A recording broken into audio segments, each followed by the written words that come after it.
সংসদে প্রথমবারের মতো দেশের গণ্যমান্য জঘন্য বিষয় নিয়ে চিল্লাচিল্লি করবেন উগান্ডার 35 আসন থেকে নির্বাচিত জনাব সানিয়া পার ক্যামেরাম্যান। মাননীয় বাটপাড়িলে আপনার সময় 12 ইঞ্চি। কারবারটা দেখছিস কই পর সেকেন্ড আর হ্যাঁ কইতাছে ইঞ্চি। মাননীয় সদস্য আপনি কি লাইতে শুরু করেন? প্রতিদিন সংসার হয়ে ঘুমায় যান, ব্যাপার কি? মাননীয় সদস্য উঠুন, আপনার সময় শেষ হয়ে যাইতেছে গা। এই যে মাননীয় সদস্য।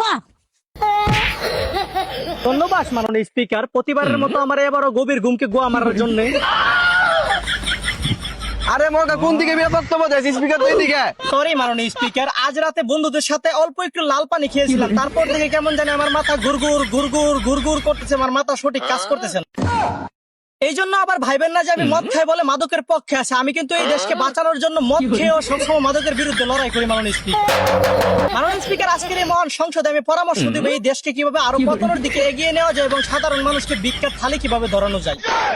মাননীয় স্পিকার, এই দেশের জাতীয় খেলা হাডুডু, এটা আমি কিছুতেই মানতে রাজি না, কারণ এই দেশের অধিকাংশ ছেলে মেয়েরা পাট ক্ষেতের খেলা পছন্দ করে, আর সেই পাট ক্ষেতের মতো জনপ্রিয় খেলাকে জাতীয় খেলা না দিয়ে রাখছেন হাডুডু। বর্তমানে এগুলো সব পরিবর্তন করতে হবে। আমাদের পাট ক্ষেতের খেলার মধ্যে বিশেষ কিছু সুবিধা দিতে হবে, যুবক যুবতীদের জন্য ক্ষেতের ভিতরে বিছানা সহ বিভিন্ন ফেসিলিটি দিতে হবে মাননীয় স্পিকার। মাননীয় স্পিকার, মুরব্বীদের মুখে শুনে অবিবাহিত মানুষ নাকি শুধু রাইতে কান্দে আর বিবাহিত মানুষ দিনে রাইতে হমানে কান্দে, তার এক জলজান্ত ভুক্তভোগী আমি নিজেও। সেম টু সেম কাহিনী যাক, বিরোধী দলের নেতা আমার মতন প্রতিদিন মনে হয় বড় হাতে মারি মোড়া খাই, যাক আমার কোনো আফসোস নাই। মাননীয় স্পিকার, বিভিন্ন পার্লামেন্টের কাজ এবং জনগণের 8-10 ঘন্টা সেবা করার পর যখন বিকেলে বাসায় ফিরি, বাসায় গিয়ে দেখি বউ ডেক ডিস্কি হাড়ি পাতিল সবকিছু মাজার বাকি রাখছে আমার জন্য। এইসব কাজ সম্পূর্ণ করার পরেও যখন রাতে একটু বিশ্রাম করতে যাই তখনও করা লাগে না। মানে কাজ দিনে রাতে হমানে কাজ করার পরেও 24 ঘন্টার মধ্যে আমি 1 মিনিটও ঘুমাইতে পারি না। এই জন্যই পার্লামেন্টে এসে সাথে সাথে ঘুমিয়ে পড়ি মাননীয় স্পিকার। সর্বনাশ, আমার থেকে অশান্তি বেশি বিরোধী দলের নেতা। আমি তো সারাদিন পর রাতে মারি মোড়া খাই, অন্তত বাথরুমে 2-4 মিনিট সবটা মারি একটু ঘুমাইতাম পারি, হ্যাঁ দিদিও পারে না। মাননীয় স্পিকার, এই জন্য আমি ধারণা করে বুঝলাম এদেশের অধিকাংশ ছেলেরা বউর জেলখানায় বন্দী, আর যতদিন এই সমস্ত কয়েদিদের জেলখানা থেকে মুক্ত করতে পারবেন না ততদিন এদেশে শান্তি ফিরে আসবে না। ঠিক 100% ঠিক। বিরোধী দলের নেতা যা কিছু বলেছে মাননীয় স্পিকার তার সম্পূর্ণ ঠিক। আপাতত আমাকে বাঁচানোর জন্য হলো এই সমস্ত বন্দীদেরকে মুক্তি দেওয়া দরকার। তোরা না বলছি না অনুমতি ছাড়া কোনো কথা কবি না।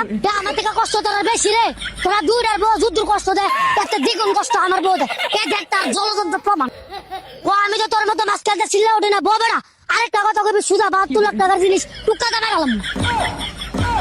মাননীয় স্পিকার, আরেকটি গুরুত্বপূর্ণ বিষয় হলো দেশে বর্তমানে মেয়েদের জন্য পিঙ্ক কালার বাস নামানো হয়েছে, কিন্তু অত্যন্ত দুঃখের সঙ্গে বলতে হচ্ছে আজ এদেশের সিঙ্গেল কমিটির সভাপতিরা যে এতদিন বাসে চলাফেরা করার সময় মেয়েদের পাশে বসে একটু আনন্দ উপভোগ করতো সেটাও আসবে। সব অন্যায় অত্যাচার যেন আমাদের দিকে, খালি মেয়েদের দিকে তাকালে হবে না, আমাদের মতো ছেলেদের দিকে একটু তাকাতে হবে মাননীয় স্পিকার। মাননীয় দেরাস, আমি সর্বশেষ বলতে চাই এই পিঙ্ক কালার বাসের মধ্যে অন্তত আমাদের মতো হতবাগাদের ড্রাইভার, হেল্পার কিংবা ক্লিনিকের বিষয় হলো চাকরি দেওয়া হোক এবং দেশে আবার অশৃঙ্খল ফিরিয়ে আনুন। ধন্যবাদ মাননীয় স্পিকার।